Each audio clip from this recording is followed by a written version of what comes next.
Scan to unlock SOVI and ace your tests. Statistics problems often look intimidating, but you can master this distribution analysis in under 60 seconds. Watch this quick breakdown to solve it like a pro.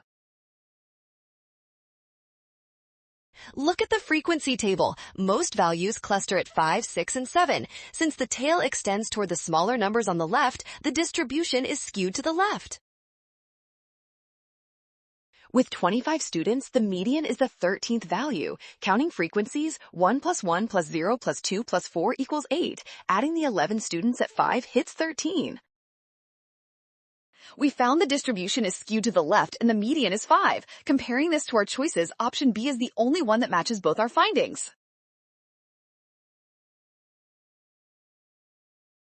Nailed it! Scan the code, you can learn better with SOVI. Don't ignore the median or misread the skew. Always find the middle and check tails.